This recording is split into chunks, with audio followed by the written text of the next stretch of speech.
তেওঁ যিখন চিটিকা পাতিছিল আপোনালোকে তাৰমানে তাত পুৰা মাত্ৰাই ভৰি দি দিলে নেকি মানে আমি জালত ভৰি দিব নোৱাৰিলে নেকি সেই কথাটো কৈছো যে আমি জালত আজিৰ দিনটোলৈকে তেওঁ এবাৰ পঞ্চায়ত নিৰ্বাচনত তেওঁ দুটা ইস্যু কৰিছে আপোনালোকৰ আৰু আনফালে গৌৰৱ গগৈ মোক আকৌ আপুনি আৰম্ভণিৰ ভিডিঅ'টো আপোনালোকে দেখাই পালে সাংবাদিক নিতুমণি শইকীয়াই কেনেধৰণে গৰ্জি উঠিলে হিমন্ত বিশ্ব শৰ্মা ফাণ্ডত সকলো সোমাই পৰিল নি এনেদৰে বিস্ফোৰক মন্তব্য দাঙি ধৰিছে তাৰ উপৰিও ষ্টুডিঅ'ত উপস্থিত থকা সেইসকল ব্যক্তিয়ে কি ক'লে এই বিষয়ে তাৰে সম্পূৰ্ণ ভিডিঅ'টো মই আপোনালোকৰ মাজলৈ লৈ আনিছো প্ৰথম পৰ্যায়ৰ ভোট গ্ৰহণৰ পিছত কাইলৈ এক প্ৰকাৰ যিখন ছেমিফাইনেলৰ কথা কৈ থকা হৈছিল সেই ছেমিফাইনেলৰ মহাৰণ আৰু ইয়াৰ পিছতে হয়তো যেতিয়া 11 তাৰিখে ফলাফল ঘোষণা হ'ব তাৰ পিছৰ প্ৰায় 26ৰ যি ৰণদুন্দুবি লাহে লাহে সেই ৰণদুন্দুবি বাজিব ৰাজ্যত আজি আমি এই ছেমিফাইনেলৰ মহাৰণৰ সন্দৰ্ভতে আকৌ এবাৰ কথা পাতিব বিচাৰিছোঁ মই প্ৰথমতে খালেক ডাঙৰীয়াৰ পৰা আৰম্ভ কৰিব বিচাৰিছোঁ আজিৰ দিনটোতো মাননীয় মুখ্যমন্ত্ৰী হিমন্ত বিশ্ব শৰ্মাই যি সংবাদমেল সম্বোধন কৰিছিল সেই সংবাদমেলত যিখিনি কথা কৈছিল আজিৰ দিনলৈকে গৌৰৱ গগৈ ইছ্যুটো মুখ্যমন্ত্ৰীয়ে সম্পূৰ্ণৰূপে ধৰি ৰাখিছে কংগ্ৰেছে সঁচাকৈয়ে গৌৰৱ গগৈয়ে হওক ভূপেন বৰাই হওক বা আপোনালোকেই হওক মুখ্যমন্ত্ৰীয়ে যিটো খুব কৌশলেৰে যিখন জাল পাতিছিলে আপোনালোকে বাৰু সেই জালখনত বন্দী হ'ল নেকি চাওক মুখ্যমন্ত্ৰীয়ে যি প্ৰশ্নৰ অৱতাৰণা কৰিছে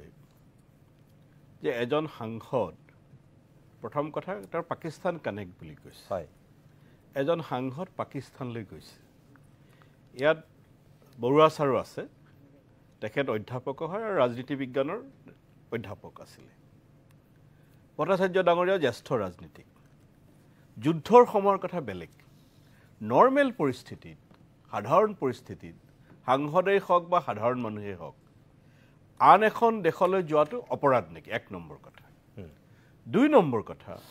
যদি মই ধৰি লৈছোঁ অপৰাধ আজি পাকিস্তানলৈ কোনোবা গৈছে নে নগৈছে এই বিষয়টো ৰাজ্য চৰকাৰৰ বিষয় হয় জানো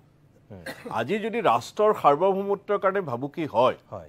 যদি সঁচাকৈ পাকিস্তানলৈ গৈছে তেওঁ আৰু যদি তাত দেশ বিৰোধী শক্তিৰ মই ধৰি লৈছোঁ মুখ্যমন্ত্ৰীৰ কথাৰ ভিত্তিত মই ধৰি লৈছোঁ যে দেশ বিৰোধী শক্তিৰ লগত কথা পাতিছে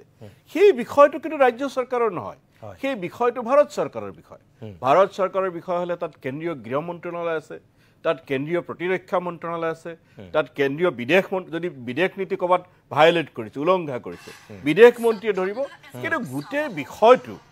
গোটেই বিষয়টো ৰহস্যজনকভাৱে অসমৰ মুখ্যমন্ত্ৰীজনেহে প্ৰথমৰ পৰা মাত মাতি আছে তাৰ মানে হিমন্ত বিশ্ব শৰ্মা ডাঙৰীয়াৰ অমিত শ্বাহৰ ওপৰত আস্থা নাই হিমন্ত বিশ্ব শৰ্মা ডাঙৰীয়াৰ ৰাজনাথ সিঙৰ ওপৰত আস্থা নাই হিমন্ত বিশ্ব শৰ্মা ডাঙৰীয়াৰ এছ জয়শংকৰৰ ওপৰত আস্থা নাই হিমন্ত বিশ্ব শৰ্মা ডাঙৰীয়াৰ অজিত ডোভাল ডাঙৰীৰ ওপৰত আস্থা নাই যাৰ কাৰণে গোটেই বিষয়টো তেওঁ নিজৰ হাতত লৈছে আৰু গোটেই বিষয়টো নিজৰ হাতত লৈ তেওঁ কি কৰিছে SIT গঠন কৰিছে আৰু সেই SITৰ যি প্ৰতিবেদন আহিব লাগে সেই প্ৰতিবেদন অহালৈকে তেওঁৰ অপেক্ষা কৰিবলৈ সময় নাই কেতিয়াবা তেওঁ নিজে কৈছে কেতিয়াবা তেওঁৰ মন্ত্ৰীয়ে কৈছে কেতিয়াবা তেওঁৰ বিধায়কে কৈছে এই SIT এটা যেতিয়া গঠন কৰিছা দেশৰ নিৰাপত্তাজনিত প্ৰশ্ন যেতিয়া দেশৰ স্বাৰ্থৰ কথা কৈছা যে দেশৰ স্বাৰ্থজনিত বিষয়ত সদায় মন্তব্য কৰে নেকি যি ক'ব লগা আছে যদি সঁচাকৈয়ে আজি দেশৰ কাৰণে অকল হিমন্ত বিশ্ব শৰ্মা চিন্তা নকৰে ইয়াত বহি থকা সকলোৱে চিন্তা কৰে ইয়াৰ বাহিৰতো যিসকল আছে সকলোৱে চিন্তা কৰে দেশৰ স্বাৰ্থৰ কথা আহিলে আমি সকলোৱে মাত মাতিম কিন্তু মৌলিক প্ৰশ্নটো এইটো যে এই প্ৰশ্নটোক লৈ অসমৰ মুখ্যমন্ত্ৰীয়ে কি কাৰণত ভাৰত চৰকাৰৰ লগত যোগাযোগ কৰা নাই আজি SIT যদি গঠন কৰিবই লাগে সেইটো ভাৰত চৰকাৰে গঠন কৰিব লাগিছিল আজি গৌৰৱ গগৈ ডাঙৰীয়াক যদি জেৰা কৰিবই লাগে ভাৰত চৰকাৰে জেৰা কৰিব লাগিছিল আৰু গোটেই বিষয়টোত গৌৰৱ গগৈৰ সহধৰ্মিনীৰ প্ৰসংগ উত্থাপন হৈছে তেওঁৰ সহধৰ্মিনী অসমত নাথাকে হয় অসমৰ সাংসদৰ পত্নী হয় সেইটো বেলেগ কথা থাকে তেওঁ দিল্লীত নাগৰিক তেওঁ ব্ৰিটিছৰ গতিকে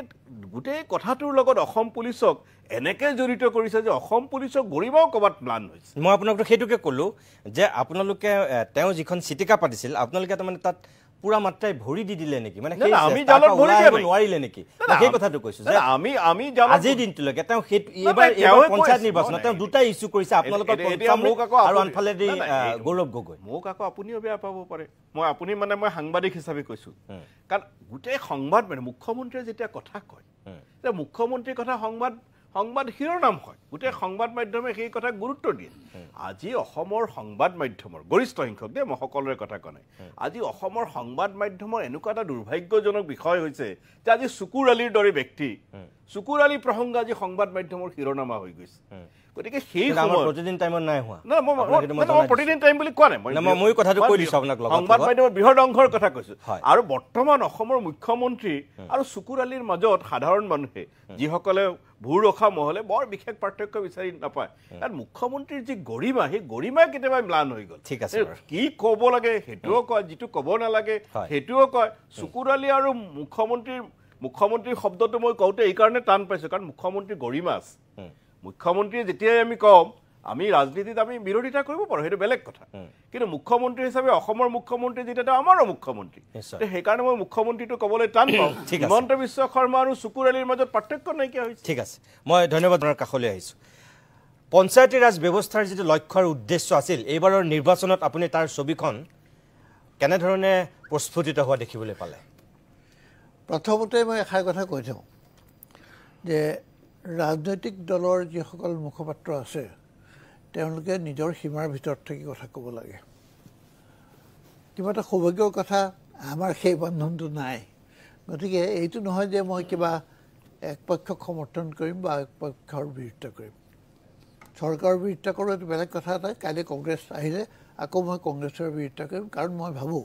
যে আমাৰ নিচিনা যিবোৰ মানুহ অকণমান চিন্তা ভাৱনা কৰা মানুহ তেওঁলোকৰ প্ৰথম দায়িত্ব হৈছে প্ৰশ্ন কৰা যেনেকৈ আমি কওঁ যে তোমালোকেও প্ৰশ্নই কৰিব লাগিব কথাটো কৈহে ল'লোঁ খালি মই গতিকে মই এইটো কথা মানিব যে মই কাৰো পক্ষলৈ কথা নকওঁ স্পষ্ট কথা কওঁ নিৰ্বাচনৰ মাজতেই মুখ্যমন্ত্ৰী হিমন্ত বিশ্ব শৰ্মাৰ মুখত আমি আৰু এটা কথা শুনিলোঁ বিগত ৪০ বছৰত নোহোৱা কাম অসমত ৪ বছৰত হিমন্ত বিশ্ব শৰ্মাৰ চৰকাৰে কৰি দেখুৱাইছে বুলি তেখেতে দাবী কৰিছে সেইটোও কিন্তু তেওঁ মানুহৰ মাজলৈ লৈ যাবলৈ চেষ্টা কৰিছে সেই পৰ্যায়ত তেখেতে কাম কৰা বুলি আৰু যেটো কথা অপূৰ্ব বৰুৱা ছাৰে ক'লে বা ভট্টাচাৰ্যজী ক'লে যে আপোনালোক ব্যৰ্থ হৈছে যে আপোনালোকে সেই পৰ্যায়ত নিজক এষ্টাব্লিছ কৰিব পৰা তাৰমানে অপূৰ্ব বৰুৱা ছাৰে কোৱা কথাখিনি আংশিক সত্য যে তৃণমূল পৰ্যায়ত মানুহৰ সমস্যাবোৰ সঠিকভাৱে উপস্থাপন কৰাত বিৰোধী 100% সফল হোৱা নাই কিন্তু মই আকৌ কৈছোঁ এইটো আংশিকভাৱে সত্য তাৰমানে আমি ছাৰ আপোনালোকে যিটো দেখি আছে সেইটো দেখি আছে যিটো টিভি আৰু পেপাৰে দেখুৱাই আছে সেইটোৱে দেখি আছে মই নহয় মই গাঁৱত থাকোঁ নহয় কিন্তু ছাৰ আপুনি গাঁৱত থাকে গুৱাহাটীৰ গাঁওখনত থাকে আপুনি উজনিৰ গাঁওখনৰ বিষয়ে কি চলি আছে নাজানে বা উজনিৰ গাঁও নাজানে মই কৈছোঁ কথাটো হ'ল এনেকুৱা যে এই যিখন টিভি আৰু পেপাৰে দেখুৱাই আছে সেইখনে নিৰ্বাচন বা সেইখনে গোটেই অসমখন সেইটো শুদ্ধ নহয় তাৰমানে গোটেই নিৰ্বাচনী প্ৰক্ৰিয়াটোত মই 40খনমান অকল গাঁও সভা কৰিছোঁ ৰাইজমেল মই এখনো ডাঙৰ সভা কৰা নাই যোৱা নিৰ্বাচনৰ প্ৰক্ৰিয়াটোত মোক ক'ৰবাত টিভিত কোনোবাই দেখিছে নেকি এখন মোৰ প্ৰেছ মিট মোৰ এটা নিউজ ওলাইছে নেকি তাৰমানে মই শুই আছোঁ নেকি মই শুই থকা নাই মই গাঁৱে গাঁৱে ঘূৰি আছোঁ মানুহৰ মাজত ঘূৰি আছোঁ আৰু মানুহৰ মাজত গৈ মই জল জীৱন মিছনৰ পাইপটো খুলি দেখুৱাই দিছোঁ যে ৰাইজ ইয়াত পানী ওলাইছেনে বোলে নাই ওলোৱা ঠিক আছে গাঁৱৰ মানুহক আইসকলক মই সুধিছোঁ যে ৰাইজ আপোনালোকে যে শিপানত থকা ডালবিলাক লৈ চেলফি উঠিছিল 10,000 টকা দিম বুলি কৈছিল পালেনে বোলে নাই পোৱা মই সুধিছোঁ আইসকলক যে আইসকল আপোনালোকে যে এমুঠি মাটি মূৰত লৈ কলহত বা বিয়ানাম দিহানাম গৈ যে ৰ'দে বৰষুণে ঘূৰি ফুৰিছিল চেলফি উঠাই পইচা পালেনে 10,000 টকা বোলে নাই পোৱা বোলে কিয় বিশ্বাস কৰিছিল যে অসমৰ আপোনালোকৰ এইখন গাঁৱৰ বা ডিৰাকৰ এমুঠি মাটিৰে দিল্লীত কিবা বনাব অসমৰ 50 লাখ কলহ নিবলৈ 50খনমান ৰেলগাড়ী লাগিব সেইটো সম্ভৱ নহয় য'ৰ পৰা মাটিবোৰ আনিছিল সেই তাৰ কলহবোৰ সেইখন পঞ্চায়তৰ অফিচতে পৰি আছে তাতে কোনোবাই গৰুৱে খাইছে বা কিবা হৈছে গতিকে মিছা কথা এটা চৰকাৰখনে কৈ আছে হিমন্ত বিশ্ব কৈ আছে ৰাইজে বিশ্বাস কৰিছে এই কথাবোৰ ৰাইজৰ মাজত আমি তৃণমূলত মই কথা পাতিছোঁ ৰাইজ পতিয়ন গৈছে কিন্তু নিৰক্ষৰতা আৰু আৰ্থিক দুৰ্বলতা নিৰক্ষৰতা আৰু দাৰিদ্ৰতা এই দুটা হ'ল গণতন্ত্ৰৰ অভিসম্পাত ভাৰতবৰ্ষৰ অৰ্থনৈতিক ব্যৱস্থা যে উন্নয়ন হোৱা নাই সেই কথাটোৱে প্ৰমাণ কৰে কাৰণ আজিও মানুহে নিৰ্বাচনৰ সময়ত বহু সংখ্যক মানুহে 500 টকা পাব বুলি আশাৰে বাট চাই থাকে যেতিয়ালৈকে 500 টকাই গণতন্ত্ৰৰ ভৱিষ্যত আৰু ভাগ্য নিৰ্ণয় কৰিব তেতিয়ালৈকে সুস্থ গণতন্ত্ৰ কোনেও নাপাব দ্বিতীয় কথাটো সিদ্ধাৰ্থ দাই কৈছে যে আমাৰ 3টা পৰ্যায়ত সংগঠন কৰিছে সবতে সংগঠন আছে হয় সিদ্ধাৰ্থৰ কথাখিনি আংশিক নহয় বহু পৰিমাণে শুদ্ধ কিন্তু 100% শুদ্ধ নহয় মই কওঁ যে তিনিচুকীয়া জিলাৰ মূৰ সমষ্টিৰ বহু ঠাইত মানে যদিও কৈছে ৱাৰ্ড মেম্বাৰ নিৰ্দলীয় আচলতে ৱাৰ্ড মেম্বাৰ নিৰ্দলীয় নহয় ৱাৰ্ড মেম্বাৰবিলাক 100% এটা পলিটিকেল পাৰ্টিয়ে বেক কৰিছে 100% মই অথৰিটিৰে কৈছোঁ গতিকে আমাৰ সমষ্টিতে বিজেপি দলে শেষ মুহূৰ্তলৈকে নমিনেশ্যন ছাবমিশ্যনৰ আগদিনালৈকে বিজেপিয়ে বহু ঠাইত ৱাৰ্ড মেম্বাৰ বা এপি মেম্বাৰ বিচাৰি পোৱা নাছিল মোৰ চকুৰ আগত মই নিজে দেখিছোঁ গতিকে সিদ্ধাৰ্থদাৰ কথাখিনি বহু পৰিমাণে শুদ্ধ বিজেপিৰ সাংগঠনিক স্থিতিটো সবল কাৰণ তেখেতসকলে চৰকাৰত থাকিলে অপৰ্যাপ্ত টকা পালে কেপিটেলিষ্টৰ টকা পালে কৰ্পৰেট হাউচৰ ফাণ্ডিং পালে গতিকে ইমান বেছি টকা যে তেওঁলোকে ফাউণ্ডেশ্যনটো কৰিবলৈ সুবিধা হৈ গ'ল গতিকে বহু পৰিমাণে 100% শুদ্ধ নহয় এতিয়া কথাটো হ'ল যে গ্ৰাম্য সমস্যাবিলাক সন্মুখলৈ নাহিল মানে আহিবলৈ দিয়া নহ'ল কাৰণ টিভি বা মিডিয়াৰ গৰিষ্ঠ সংখ্যক সাংবাদিকে সেইসকল নেতাৰ পিছত দৌৰে যিসকল নেতাৰ পিছত দৌৰিলে তেখেতসকলৰ লাভ আছে গতিকে সীমিত সংখ্যক মানুহৰহে আপোনালোকে এইটো এটা মিডিয়াৰ প্ৰতি ডাঙৰ একাংশ বুলি কৈছে শব্দটো একাংশটো হয় এইটো 100 বাৰ কম কাৰণ মই আকৌ কৈছোঁ যে একাংশ সংবাদ মাধ্যমৰ জৰিয়তে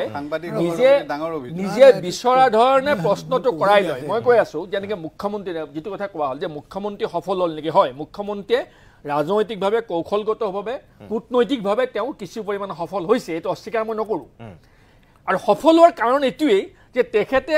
প্ৰতিখন সভাত যিসকল সাংবাদিক বন্ধু থাকে তাৰে এজন বা দুজন তেওঁলোকৰ অনুগত সাংবাদিকক তেওঁ আগতে হিন্টছটো দিয়ে যে মোক এই প্ৰশ্নটো কৰিবা আৰু সেই প্ৰশ্নটো যেতিয়া কয় তেওঁ ইমান উচ্চ স্তৰত উত্তৰটো দি দিয়ে এগ্ৰেছিভলি উত্তৰটো দিয়ে বাকী সাংবাদিকবিলাকে তাৰ ওপৰত কাউণ্টাৰ কৰা অৱকাশে নাপায় কাৰণ উত্তৰটো দি লাহেকৈ ওলাই গুচি যায় গতিকে নিজে বিচৰাৰ এটা ইক'চিষ্টেম গঠন কৰি লোৱাত মুখ্যমন্ত্ৰী বা বিজেপি দল সফল হৈছে কিন্তু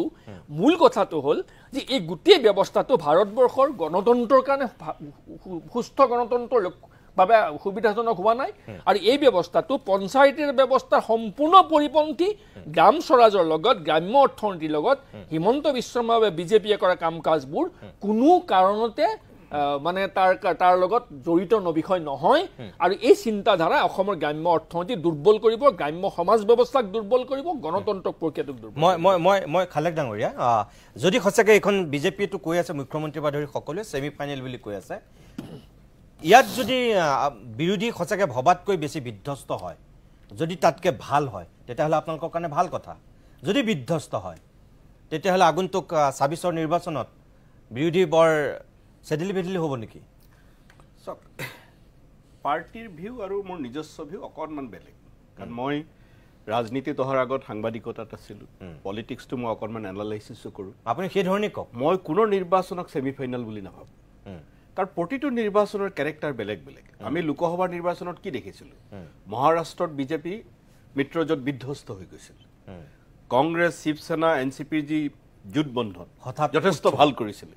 কিন্তু কেইমাহমান পিছত হোৱা লোকসভাৰ নিৰ্বাচনত কমপ্লিট ওলোটা ফল হৈ গ'ল একদম বহুতত হৈছে দিল্লীত 14 চনত